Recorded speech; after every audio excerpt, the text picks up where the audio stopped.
The grandfather clock in the hallway chimes 7, its deep, familiar sound marking another hour past. For Arthur, sitting in his favorite armchair, the chime is one of the few sounds that punctuates the deep silence of his evening. The television screen flickers with a game show, but the laughter from the studio audience feels a world away, a hollow echo in the stillness of his living room. He looks at the telephone on the small side table, its surface smooth and dust-free. He cannot remember the last time it rang with a call that wasn't from a telemarketer or a recorded message from the local surgery. His wife Eleanor passed away 3 years ago, and the vibrant hum of their shared life faded with her. The silence she left behind is a constant, heavy presence.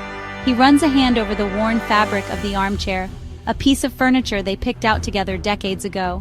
It holds so many memories, of children climbing over it, of late-night conversations with Eleanor, of family gatherings that filled this very room with noise and warmth.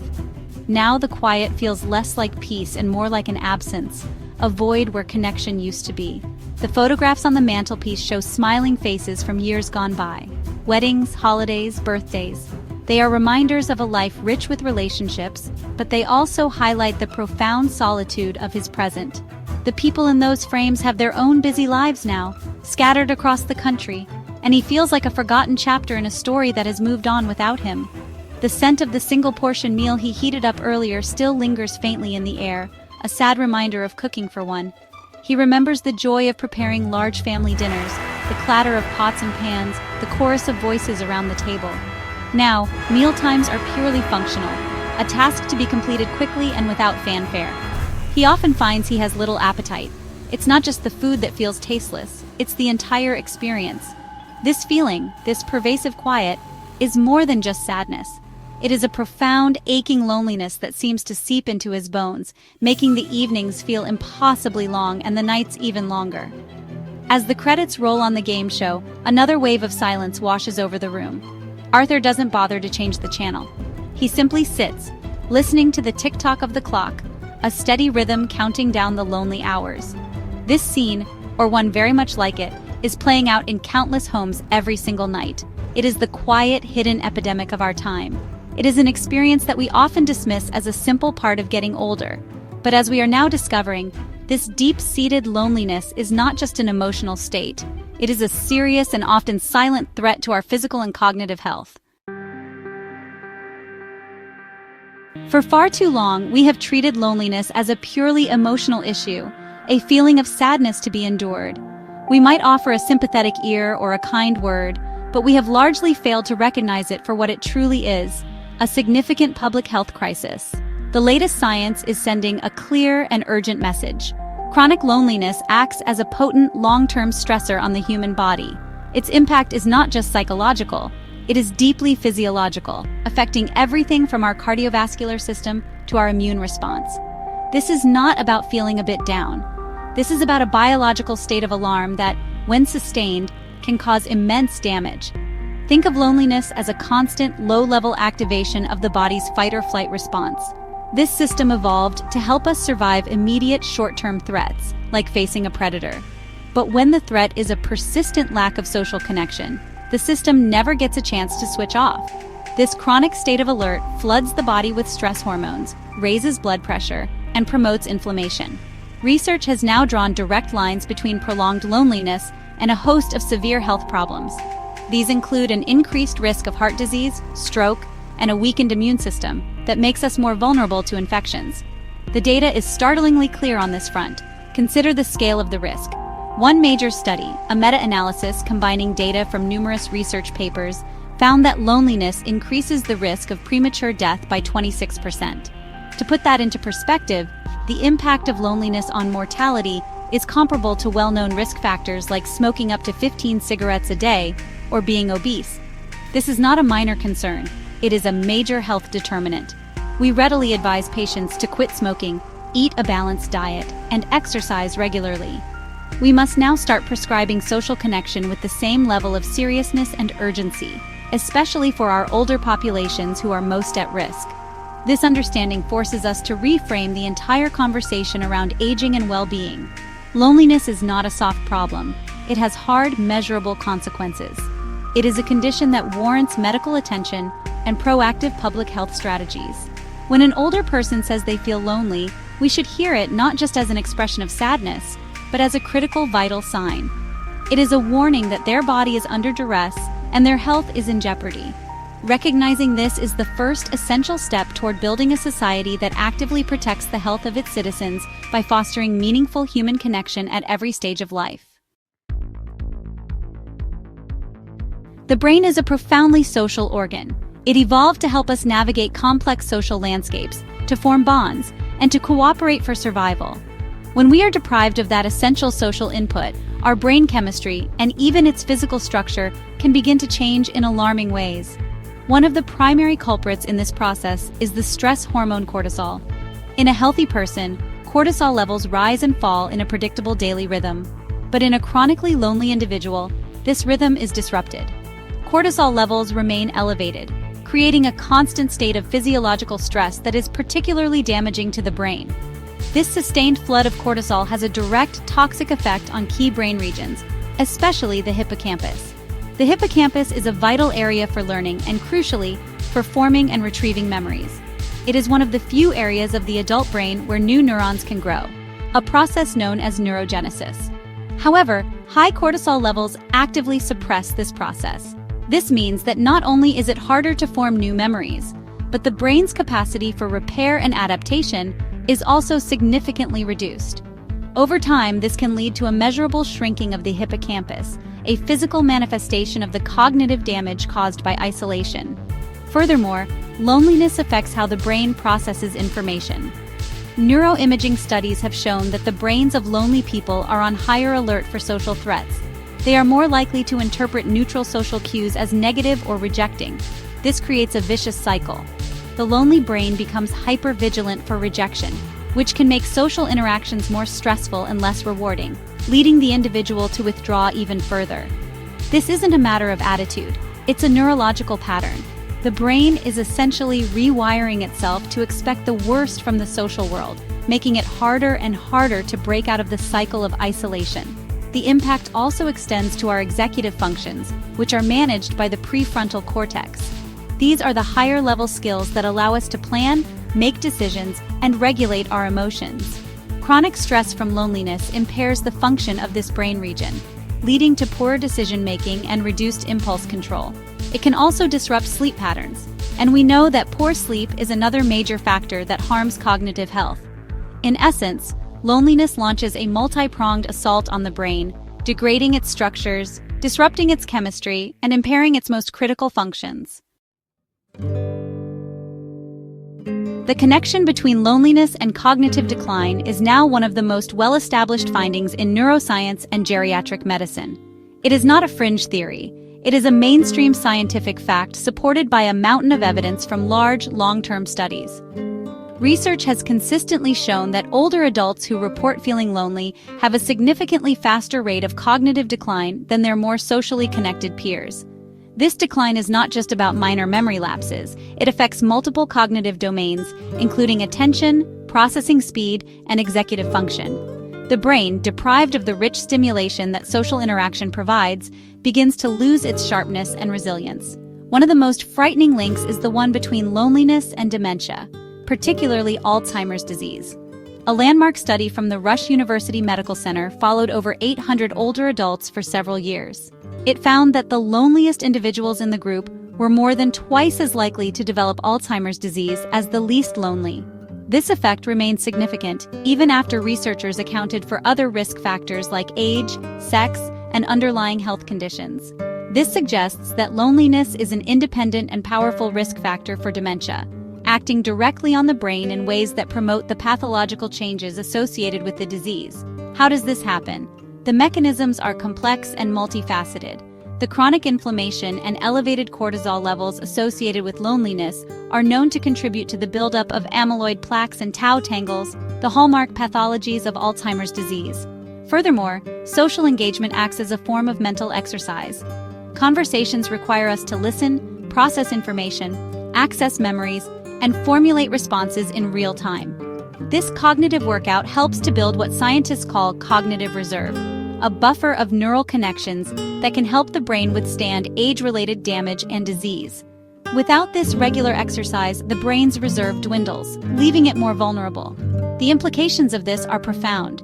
We now understand that preventing dementia is not just about crossword puzzles and healthy diets. It must also include a robust plan for maintaining social health. The risk associated with loneliness is not trivial. It is on par with major biological and lifestyle risk factors. This means that tackling social isolation in our communities should be a top priority for public health. By helping older adults stay connected, we are not just improving their quality of life in the present. We are actively protecting their brains and reducing their risk of developing one of the most devastating diseases of our time. While loneliness can affect anyone at any age, it often becomes a more acute and persistent problem after the age of 60. This is not a personal failing, but, a consequence of several major life transitions that tend to converge in our later years. One of the most significant is retirement. For many people, work provides not only an income, but also a core part of their social identity, a daily routine, and a built-in network of colleagues. The sudden loss of this structure can leave a massive void. The casual daily chats, the shared goals, and the sense of purpose derived from a career can all disappear, leaving a profound sense of disconnection. Another powerful factor is the inevitable increase in loss and bereavement. As we age, we are more likely to lose our partners, siblings, and close friends. Each loss chips away at our social support network, which has often been built over a lifetime. The death of a spouse is a particularly devastating blow, often leading to a sudden and dramatic increase in solitude. These losses are not just emotional. They represent the severing of key social ties that provide companionship, support, and a shared history. Rebuilding such a network from scratch in later life can feel like, an insurmountable task for many. Physical health challenges also play a critical role in fostering isolation. Chronic illnesses, mobility issues, or hearing and vision loss can make it physically difficult to leave the house, attend social events, or participate in hobbies. Pain and fatigue can sap the energy required for socializing. This can create a downward spiral. Poor health leads to isolation, and as we've seen, that isolation further worsens both physical and mental health. This interplay between declining health and growing loneliness is a trap that is all too easy for older adults to fall into, often through no fault of their own. Finally, we cannot ignore the impact of the digital divide. In an increasingly online world, much of our social interaction now happens through smartphones, social media, and video calls. While many older adults have embraced technology, a significant number have not. A lack of confidence, unfamiliarity with devices, or concerns about scams can create a barrier to this modern form of connection. This can leave them excluded from family group chats, video calls with grandchildren, and online communities that could otherwise provide a valuable lifeline. This technological gap can, honestly, exacerbate feelings of being left behind in a world that seems to be moving on without them. There is a pervasive and damaging myth in our society, the idea that some people are simply used to being alone, and that this represents a form of successful, resilient aging. We might look at an older relative who rarely socializes and think, oh, they've always been a loner, they're perfectly happy that way. This belief, while often well-intentioned, is profoundly misguided and can prevent us from recognizing a serious cry for help. What we often mistake for contentment or stoic independence is, in many cases, a deep-seated emotional numbness, a coping mechanism developed in response to the chronic pain of unmet social needs. This emotional flattening is not a sign of strength. It is frequently a trauma response. The human need for connection is as fundamental as our need for food and water. When this need is consistently unmet over a long period, the emotional pain can become overwhelming. As a defense mechanism, the brain may begin to shut down emotionally to protect itself from the constant ache of loneliness. The person may stop expressing a desire for company, not because the desire is gone, but because the hope of it being fulfilled has faded. They might say, I'm fine, or I prefer my own company because it is less painful than admitting the depth of their isolation. This state of resigned solitude is incredibly dangerous for brain health. As we've established, the negative physiological effects of loneliness, the high cortisol, the inflammation, the shrinking of the hippocampus, continue unabated, regardless of whether the person is consciously feeling sad or not. The biological threat does not depend on the emotional expression of distress. An individual who appears numb or emotionally detached from their isolation is still experiencing the full force of its neurotoxic effects. In fact, their lack of outreach may put them at even greater risk, as they are less likely to seek or receive the help they so desperately need. Therefore, we must challenge this myth head-on. We need to look beyond the surface and understand the difference between healthy, chosen solitude, which can be restorative, and the resigned, chronic isolation that stems from a lack of opportunity or a history of disappointment. We must learn to recognize the quiet signs of withdrawal and emotional shutdown as the red flags they are. Assuming that someone is fine with being alone is an easy way out. The more compassionate and scientifically informed approach is to assume that connection is a universal human need and to gently and persistently offer opportunities for it, even when they are initially rebuffed. The good news in all of this is that loneliness is not a terminal diagnosis. It is a treatable condition. Just as the brain can be negatively rewired by isolation, it can be positively rewired by connection. The key is to take small, consistent, and practical steps to rebuild social bridges. Science points to several highly effective strategies that seniors can use to combat loneliness, and in doing so, boost their brain health. One of the most powerful is volunteering. Giving your time to a cause you care about provides a profound sense of purpose and connects you with like-minded individuals, creating a natural and meaningful social network. A second crucial strategy is to join group activities centered around a shared interest. This could be anything from a book club, a walking group, a choir, a gardening society, or a local history class. The shared activity provides an easy, low-pressure focus for social interaction. It removes the awkwardness of trying to make small talk from a cold start. Instead, conversations flow naturally from the common interest. These groups provide routine, structure, and regular contact with a consistent set of people, allowing friendships to develop organically over time. The mental stimulation of the activity itself is an added bonus for brain health. A third fundamental step is to make a conscious effort to reach out to family and friends. This can feel difficult, especially if one feels like a burden, but it is vital to fight that feeling and initiate contact. Schedule a regular weekly phone or video call with children or grandchildren. Send a text message or an email just to say hello. Suggest a simple, manageable outing like a cup of tea or a short walk in the park. Small, consistent efforts to maintain these primary bonds are incredibly important. These relationships are the bedrock of our social world, and they need active tending, just like a garden. Fourth, the power of pet companionship should not be underestimated. For those who are able, caring for a pet like a dog or a cat can provide profound comfort and reduce feelings of loneliness. A pet offers unconditional affection and a living presence in an otherwise empty house. A dog in particular can be a great social catalyst, prompting conversations with other owners during daily walks. The responsibility of caring for another living being also provides a sense of purpose and routine. The simple act of stroking an animal has been shown to lower blood pressure and reduce stress. Finally, learning to use new technology can be a game changer. Taking a basic class on how to use a smartphone or tablet can open up a whole new world of connection. It allows for easy video calls with distant family, participation in online communities and forums, and access to a universe of information and entertainment. Overcoming the initial fear of technology can be incredibly empowering. It is a skill that directly enables social connection in the modern world, helping to bridge the gap that can leave many older adults feeling isolated and left behind.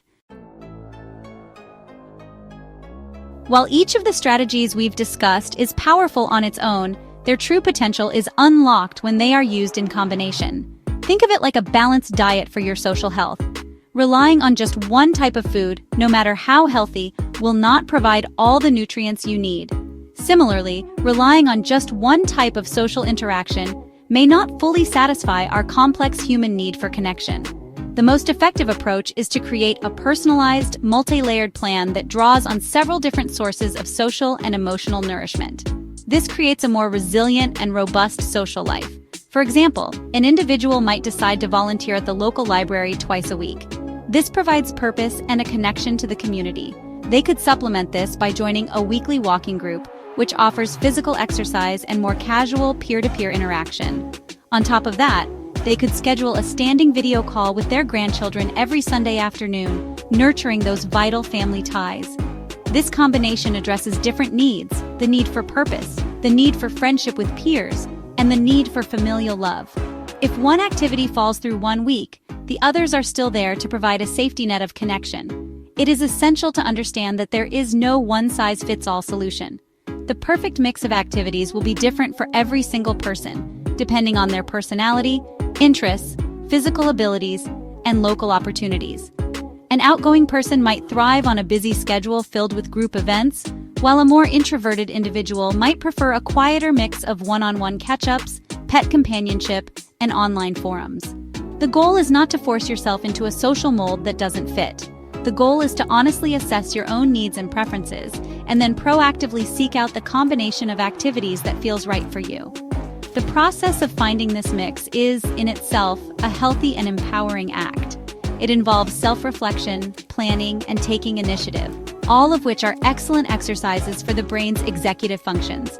I encourage you to sit down with a piece of paper and brainstorm your own social health plan. What is one new thing you could try this month? Who is one person you could reach out to this week? By consciously designing a varied social life, you are not just waiting for connection to happen. You are actively building the scaffolding for a healthier, happier, and more resilient future. The science on loneliness is sobering, and the reality for many is undoubtedly challenging. But the message I want you to take away from this is not one of fear or despair. It is a message of profound hope and empowerment. The human brain possesses a remarkable quality known as neuroplasticity, which means it is capable of changing and reorganizing itself throughout our entire lives. The same brain that can be damaged by isolation is also exquisitely designed to be healed by connection. Every step you take to combat loneliness, no matter how small it may seem, is an investment in your cognitive future. It is never, ever too late to start. Whether you are 65, 75, or 85, your brain can still form new connections, both neural and social.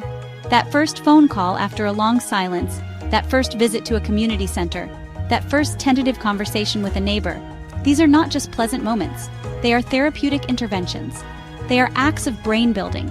They send a powerful signal to your body and mind that you are moving from a state of threat to a state of safety and belonging.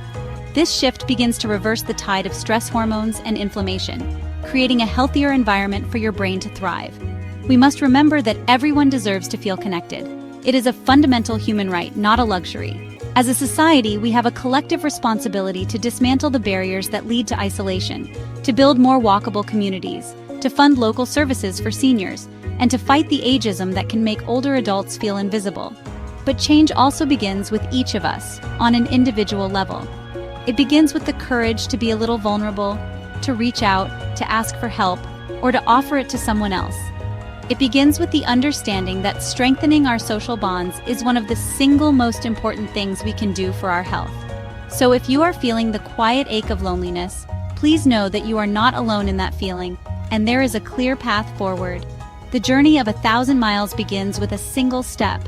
Today, that step might be looking up the number for a local club. It might be calling a friend you haven't spoken to in a while. It might simply be stepping outside for a walk and smiling at the people you pass.